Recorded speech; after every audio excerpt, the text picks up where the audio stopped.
You're listening to the Moody Mommies podcast. Audio warning. You may or may not hear kids screaming and yelling in the background, or us screaming or yelling at them to keep it together.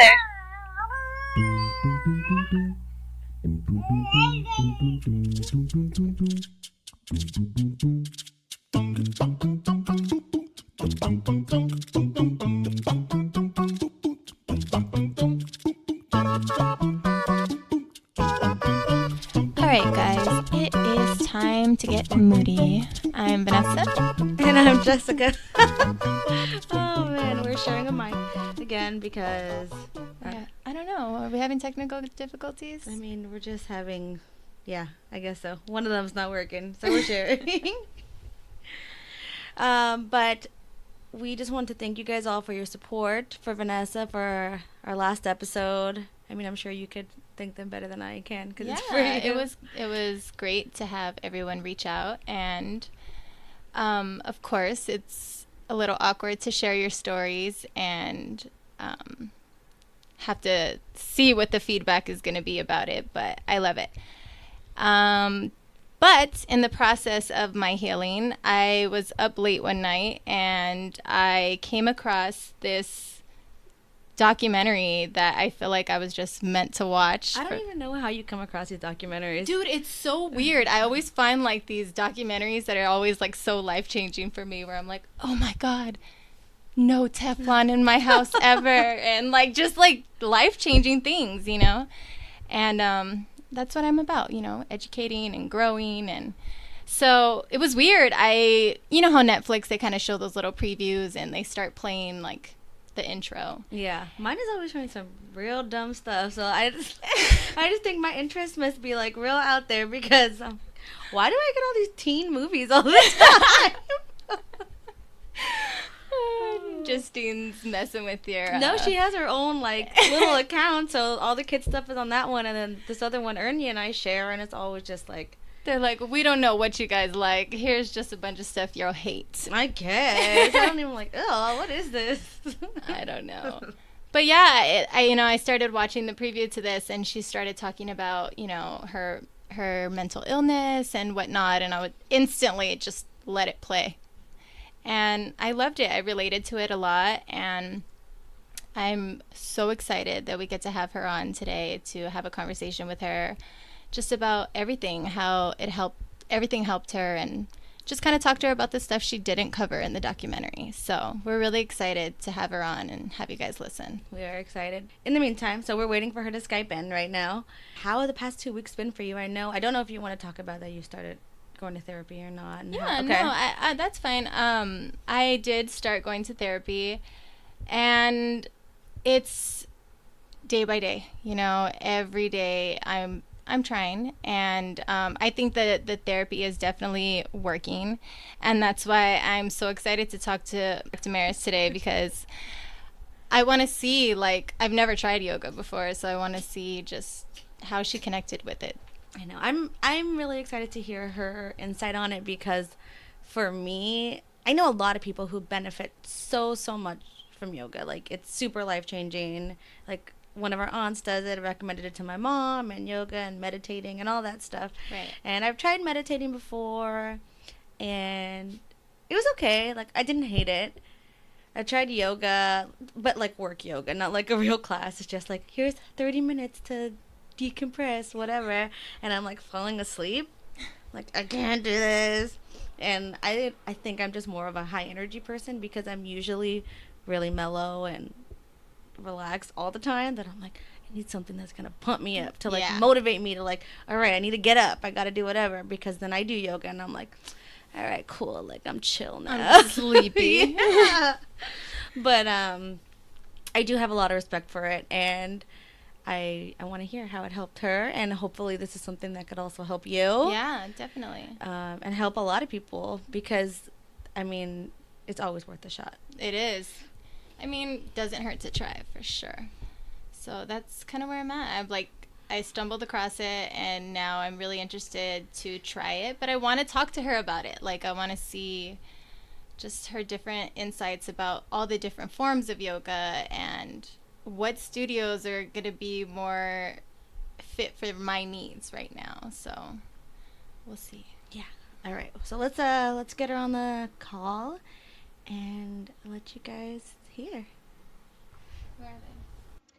Hello. Hi, Maris. Hold on one second. Vanessa's trying to get her headphones on too. Oh, you're good. Okay. Hello. I am so sorry. I have no idea. I just spaced out. My calendar didn't remind me. I am so sorry. Do not apologize. We are moms and we forget everything. I know. We're like pretty shocked in ourselves that we like stayed up with this one. I know. We were sitting here anxiously waiting for you because we're so excited to talk to you. Oh, well, thank you. I'm so grateful I get to chat with you. Yes, we're excited too. And also, our kids are running around somewhere, so if we have to pause for a second, please forgive us. No, totally get it. We tried to lock them away for now. Yes. Okay, well then.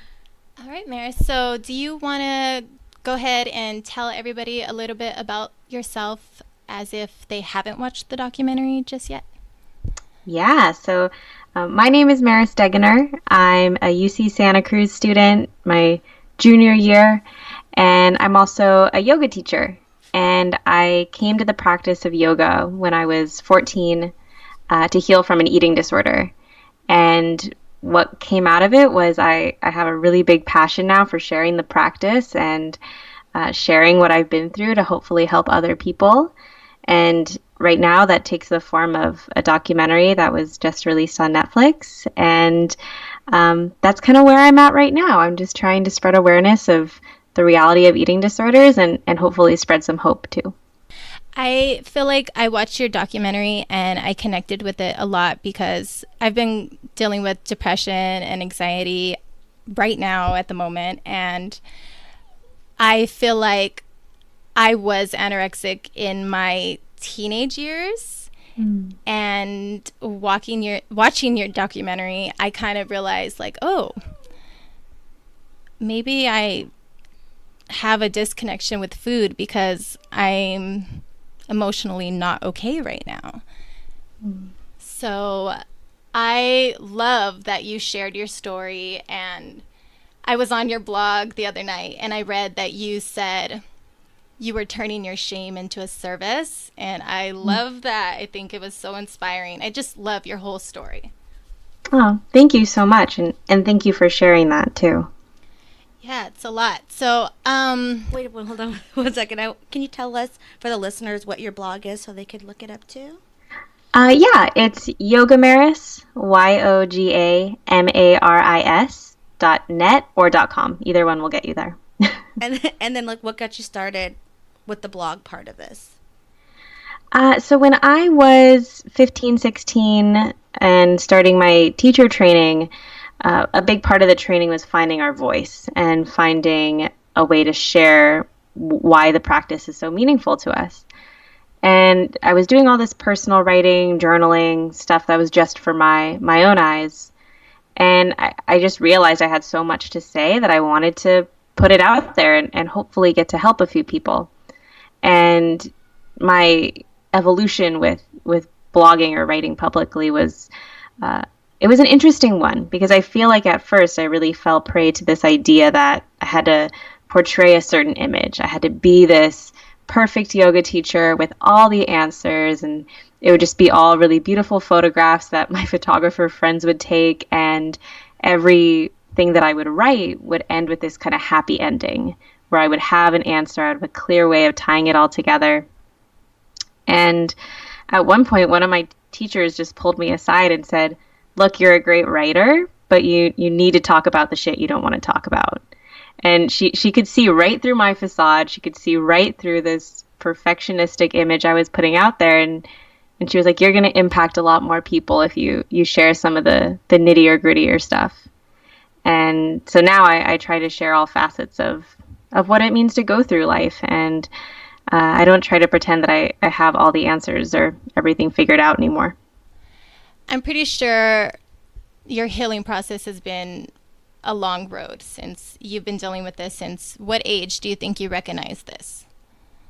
Oh, gosh. Well, I've dealt with anxiety and depression probably my entire life. As long as I can remember, I dealt with anxiety at least. And when I was a young child, it was pretty severe. And I think there's probably hints that an eating disorder was starting to develop fairly young in my life.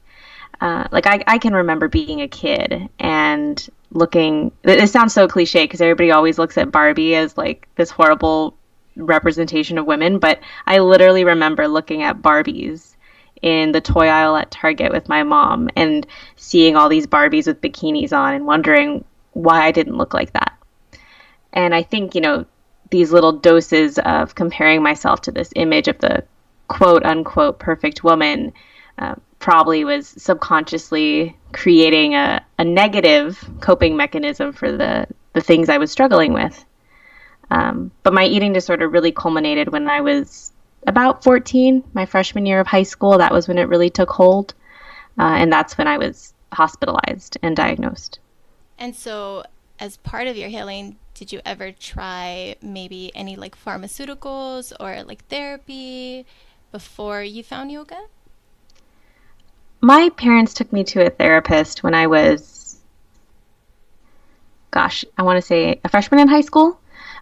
Before I was diagnosed with an eating disorder, they took me to see a therapist. And honestly, I didn't take advantage of that resource for a really long time. I would literally sit in silence on my therapist's couch and not say anything because I just didn't know how to utilize it.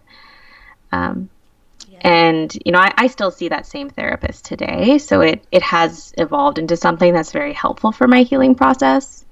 But as far as pharmaceuticals or medication, it was just never recommended for me. I have nothing against it. I think it can be a great choice for folks, just depending on their unique situation. But it was never anything that was prescribed to me. Yeah, I feel like this is Jessica talking, by the way. I'm sure your our voices are pretty similar, so it's confusing sometimes. But like for me, when I was Maybelline, that's a word now. It is. You just invented it. When I was maybe like in my early 20s, I started feeling a lot of anxiety and a lot of depression over like a breakup and whatever. And one of our other cousins was like, oh, you should try whatever, like recommended some anxiety medication for me. So I brought it up to my doctor and they gave it to me right away. And I feel like that was such a disservice because like they didn't say, why don't you see a therapist or somebody before you try medicine. It was just like, here you go. Here's your pills. Yeah. And it didn't really help me cope with anything. It just kind of numbed me out to whatever I was feeling.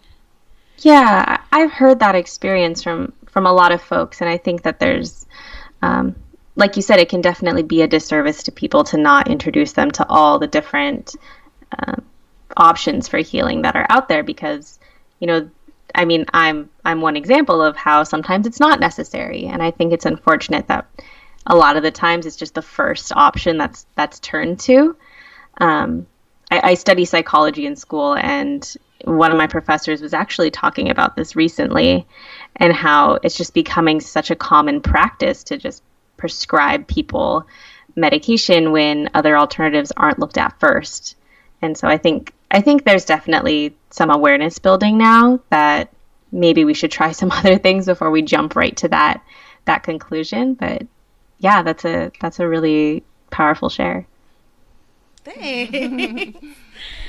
So another thing that stuck out to us about the documentary was your mom's perspective and how she felt guilt and failure in herself as your mom for you having to deal with what you were dealing with. And of course, we're moms, and those are fears that we are going to have for our own children. And what my question, I guess, is do you think that your mental illnesses were stemming from something, maybe from like your childhood or like a trauma that you've been through in your life? Or do you think this is something we're just born with and it's kind of inevitable? It's a really complicated question because mental illness in a lot of ways is still somewhat of a mystery. In that we know all these different root causes, we know all these different ways that it can culminate, But it's really hard to tease apart, to what extent each of those factors contributed to a specific case of mental illness. And the way my therapist has described it is sometimes we're born with this predisposition to mental illness or a certain form of mental illness, but factors in our life may never trigger it to actually really take hold. And my mom talks about in the documentary that my anxiety and everything got a lot worse when she went back to work.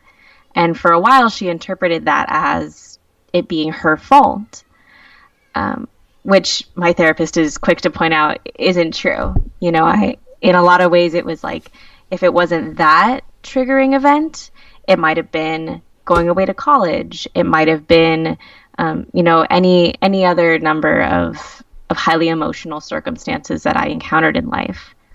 So I think what it really comes down to is the context around what's happening more inwards. So do I think that we're born just with this unchangeable fate that will develop a mental illness? I don't necessarily think that's true. But I do think that there can be a foundation laid that if the right pressures are applied or if the right resources aren't applied, I think it can cause it to kind of grow and blossom. And affect your life in a negative way. Yeah. But I would never want, because I've heard from a lot of parents whose children are going through something difficult, I would never want them to think that it's their fault. Yeah. I don't think that serves anyone. I don't think it's helpful. I think there's ways that as a family you can learn together and maybe find a new way to operate that's more conducive to healing. But as far as pointing fingers, I don't know that that's helpful. Yeah. Do you have any advice for parents to maybe, like, something for them to look out for or for them to, like, catch it early? Because it seemed like your parents were pretty on board with you from the very beginning. Like, they weren't oblivious to it. They didn't miss a beat, yeah. Mm-hmm. I mean, I'm sure, like, nobody really knows what you're going through and when it started, but when things started getting worse, I'm sure your parents were there. But is there something that you would say, like, hey, if your kid starts to behave this way, like, don't just ignore it, or... Yeah, and, it's hard because teenagers are kind of moody and teenagers go through things, and it can be really hard to tell, are they going through something that really needs to be addressed in a professional manner, or are they just kind of going through a rough time and they need you to take them out for ice cream and help them out. But my parents point out the big thing that kind of cued them off that something was wrong is that I started isolating a lot. I didn't want to leave the house at all if it wasn't going to school. I stopped participating in activities that I used to love. I stopped wanting to see people that I cared about. And that was a dramatic shift from how I had been previously. So I think if there's anything to really keep an eye out for, it's those dramatic changes in behavior. Used to love this one thing is now not even engaging with it. I feel like that's something that can really show something's going on. But it's again so unique from a case to case basis.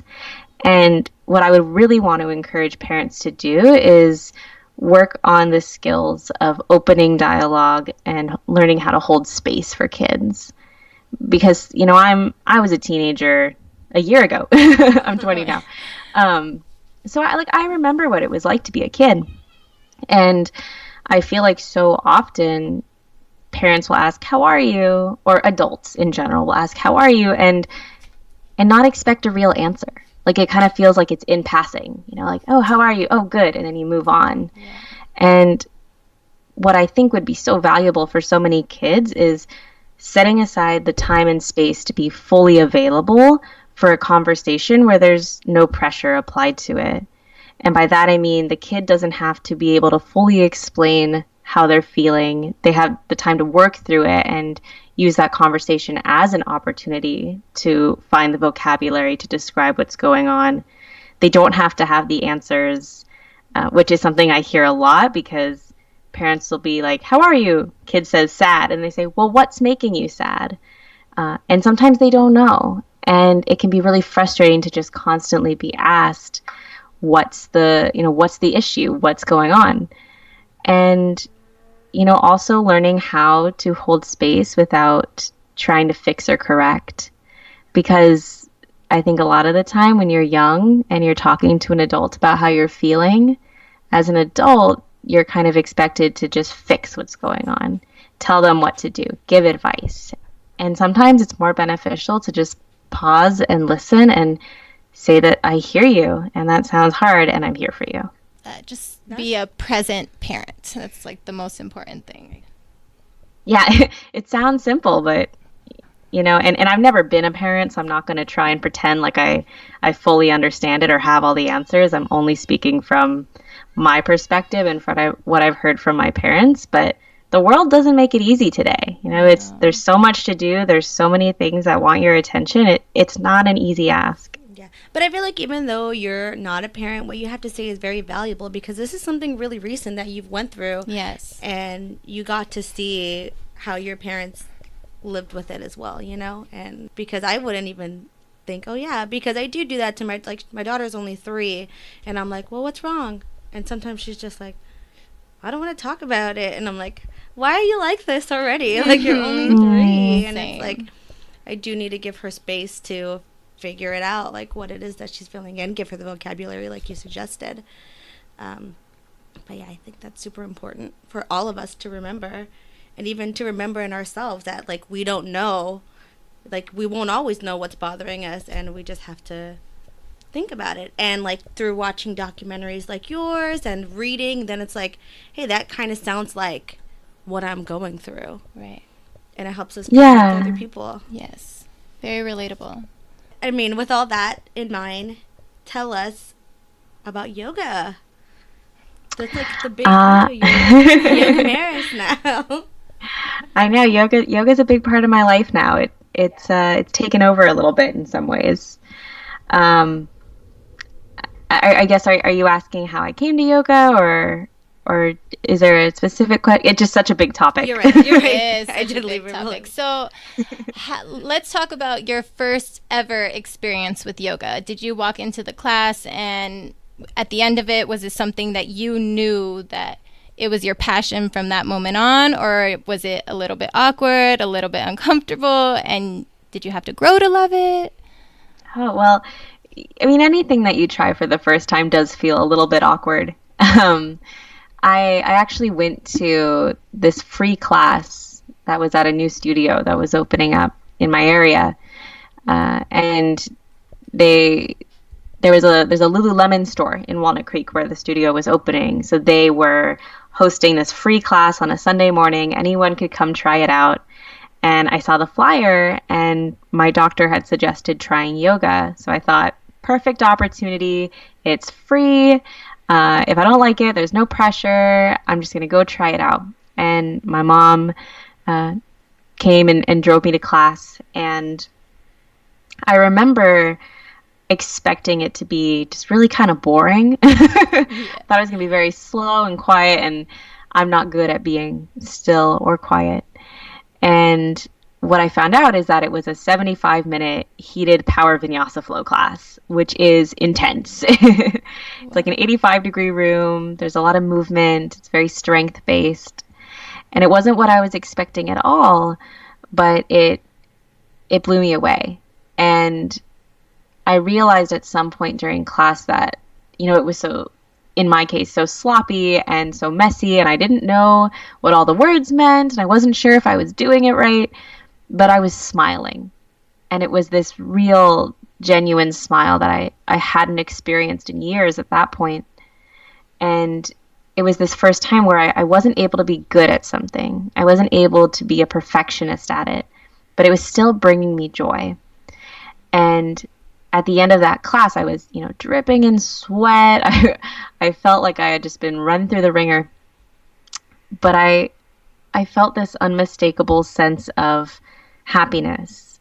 And the teacher named Jenny, she's my mentor and friend now, she said she had one yoga mat to give away to a student who had attended class.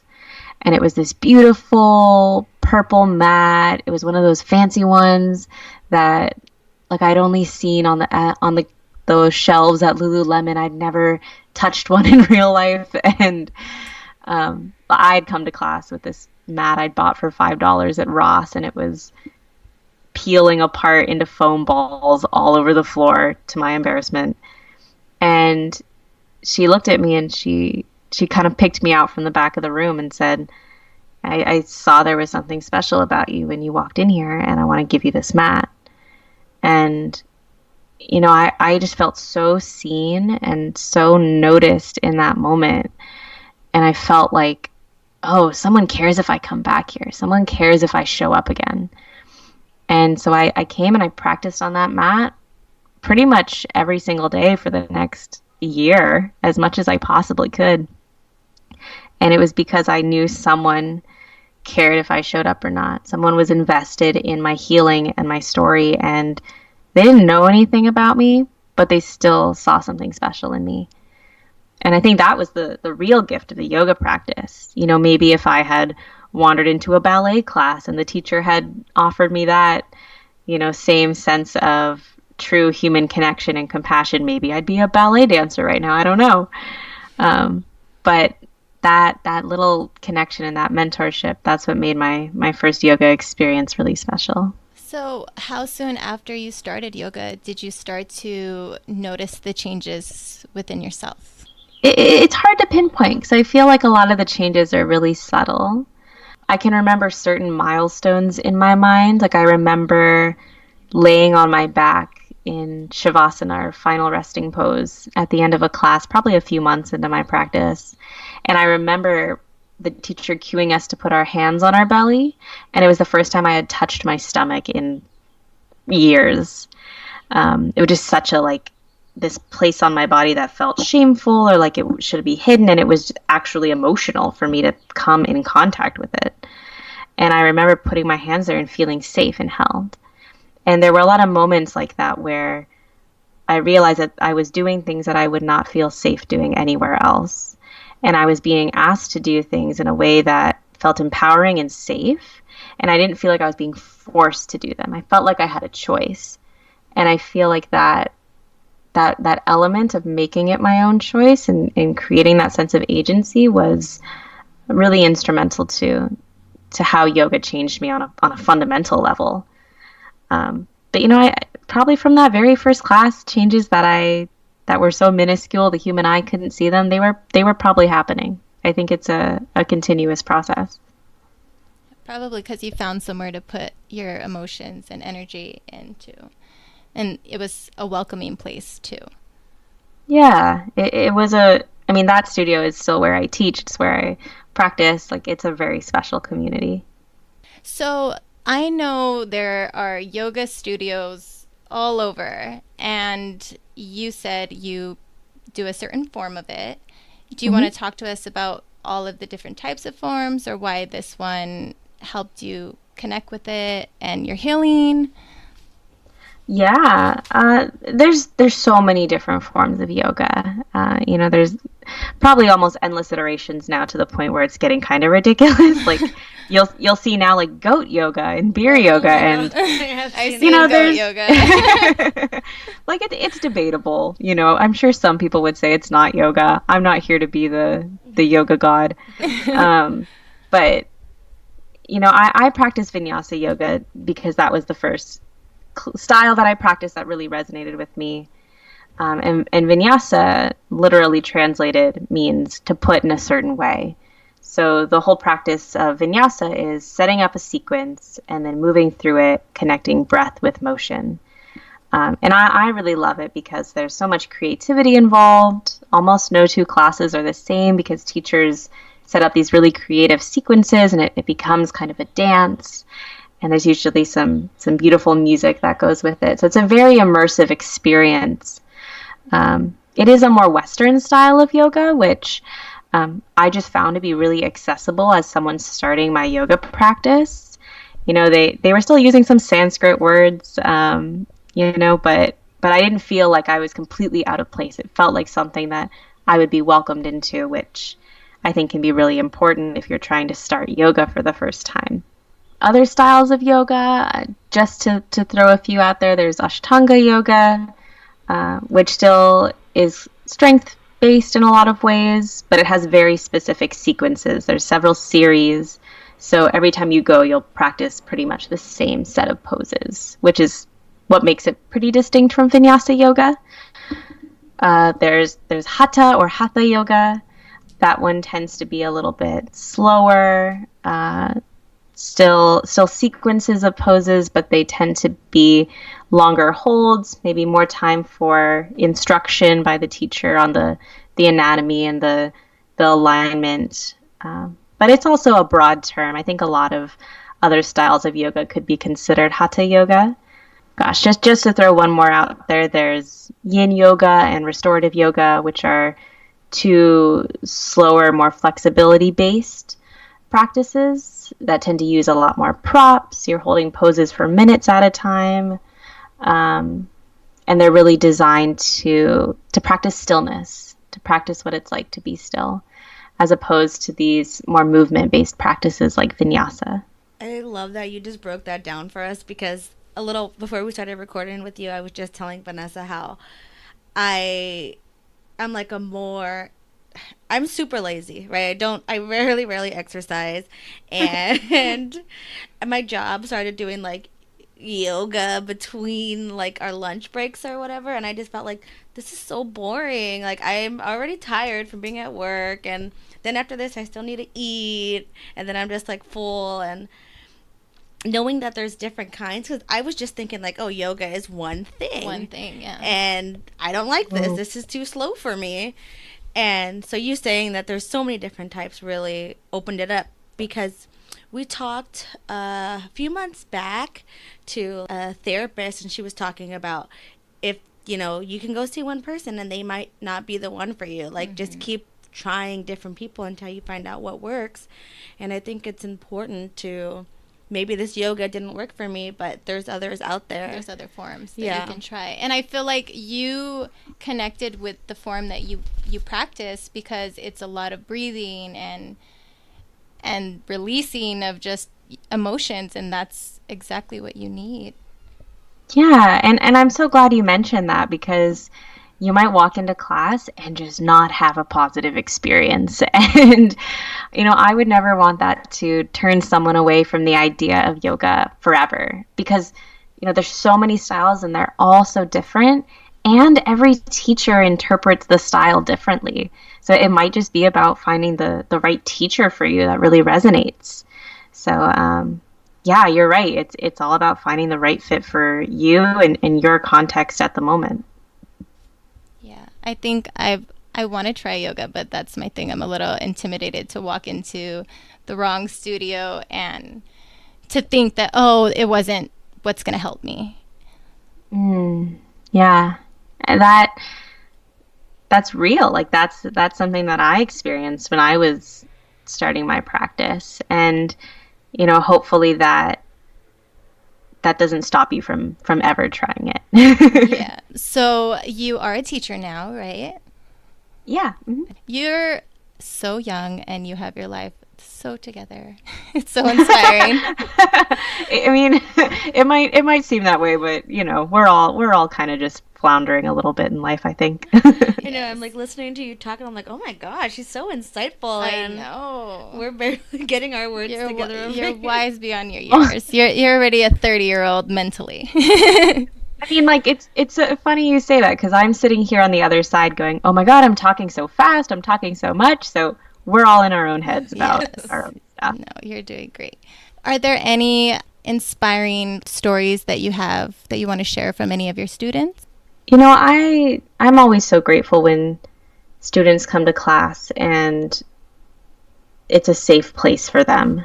And, sometimes I'm not privy to the experience my students are having on their mat. So someone might come to my class every week, roll out their mat, practice, and leave without ever saying a word to me. And I have no clue what experience they're having. And so I started teaching at UC Santa Cruz at my school last year. And there was this one student that would always come to class, didn't really ever talk to me. I think maybe said hello on the way in. And I hoped that they were having a good time, but I never pried. And at the end of the year, we had a screening of the film at school for like a mental health conference day. And my mom came out for this screening. And I didn't witness this, but my mom said that the girl who had come to see the film and who had taken my classes stopped my mom and asked, like, oh, are you Maris's mom? And she said yes. And she said she comes to my class every week, and it's the only day out of her week where she feels like someone actually notices her. And it was this. Cry over here. My mom started crying immediately. I'm sure. I would have too. Seriously. If somebody said that about my daughter, like she's the only thing, I'd be like, oh. I'm so proud of her. And it was such a reminder for me because, there's some students that come up to me after class and say, wow, thank you. That meant, that really resonated with me. And they tell me the experience they had.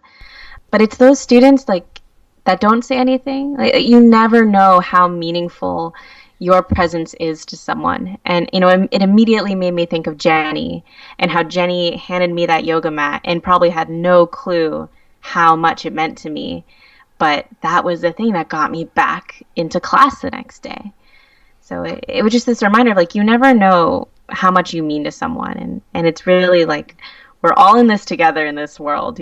We might be strangers on the street, but sometimes you just need to look someone in the eyes and say, I see you. I'm here for you. I hope you're doing okay. Me and my sister-in-law we often talk about this when we're having bad days. We describe what we're feeling as being in the sunken place. Like we're so deep in ourselves that we just can't figure out how to get out of it, and we just shut down.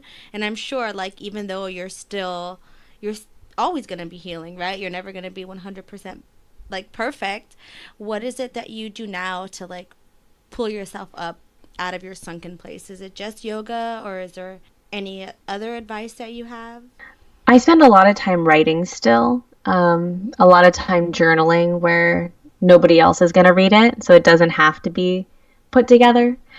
I spend a lot of time in nature. If I'm in a real funk, if I'm feeling really low, getting outside and getting some sunshine on my skin, or going out to see the trees, because there's some beautiful ones here in Santa Cruz.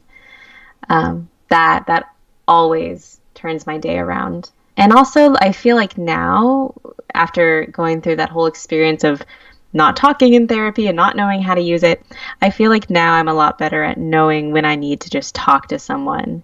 And I feel a lot better now about, pulling a friend aside and saying, hey, do you have, some time to listen to me right now?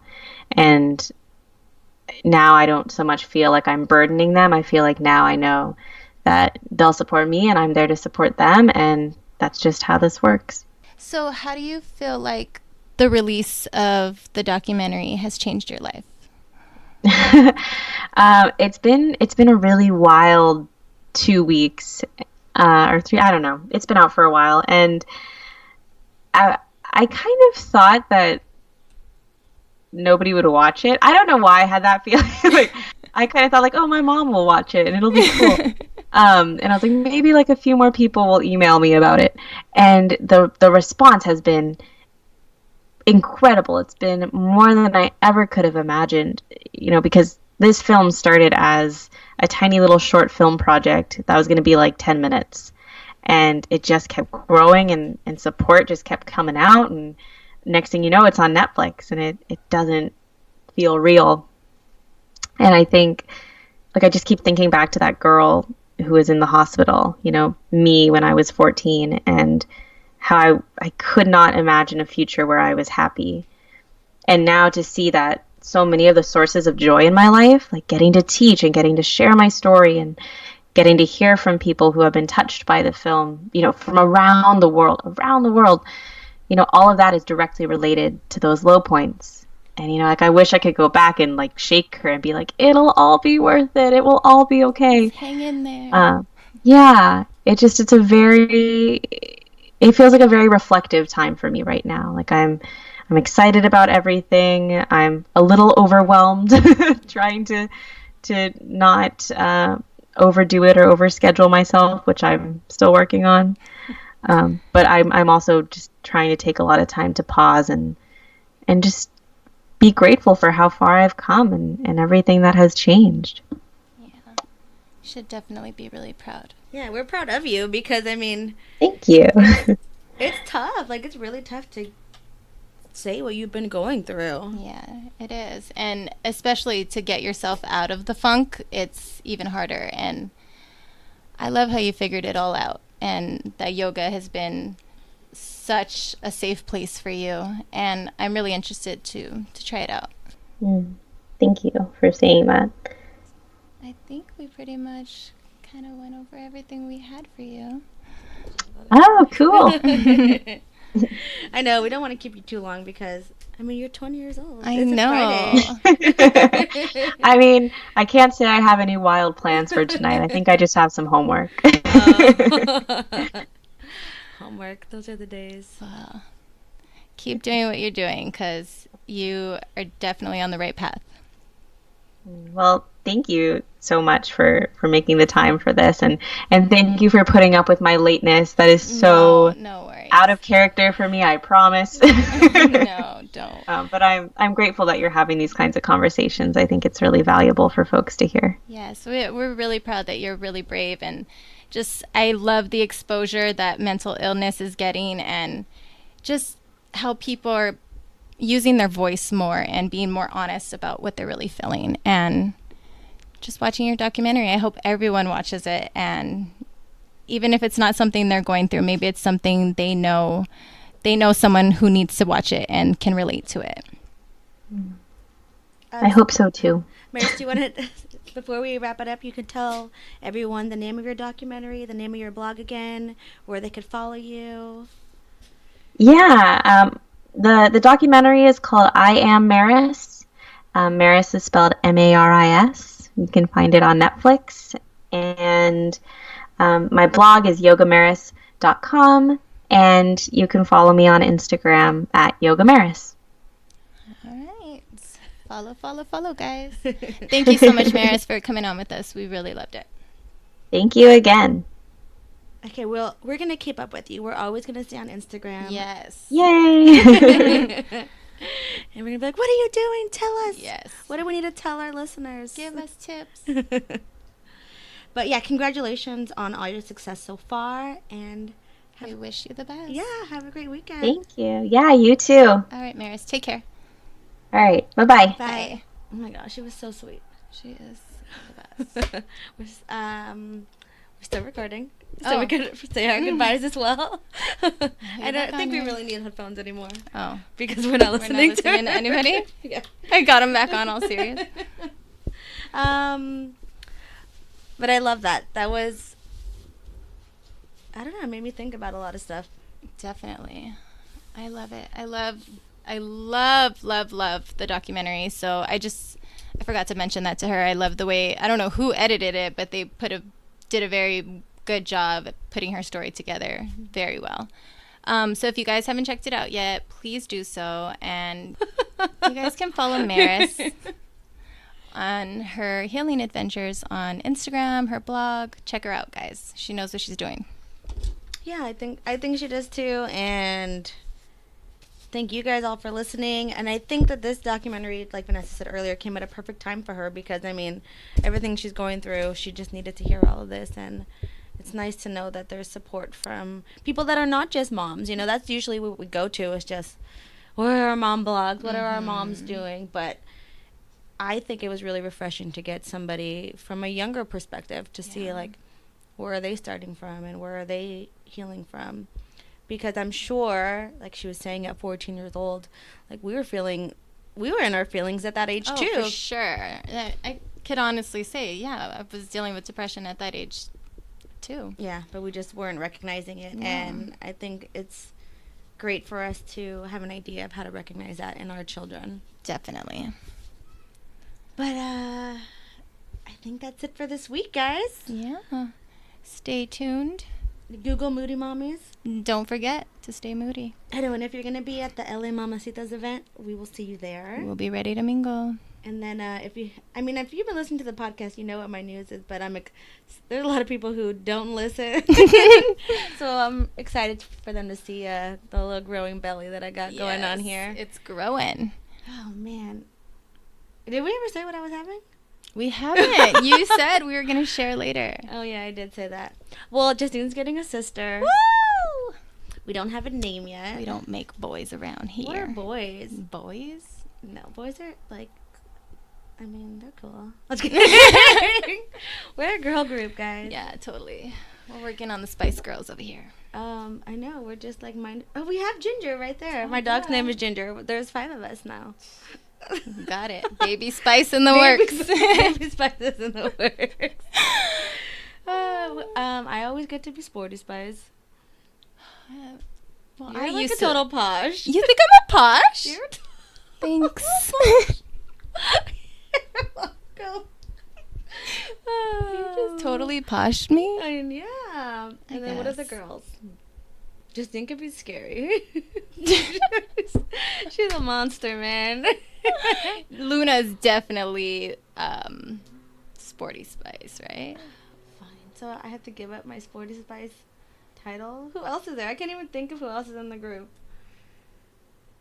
I can't either. Baby, Uh-huh. Ginger, Scary. posh, sporty, Yeah. right?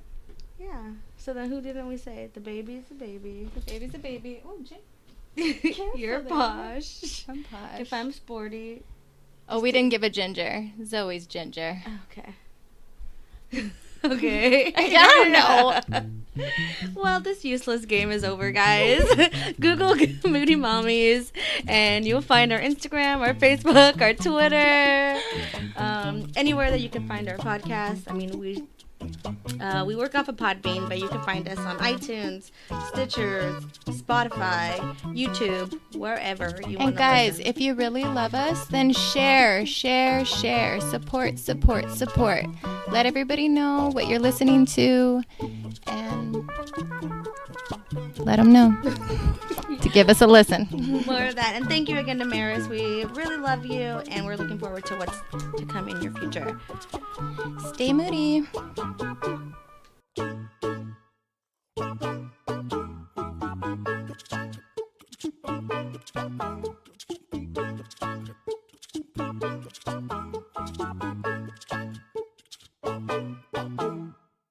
Say Moody Mommies. Moody Mommies. Moody Mommies podcast.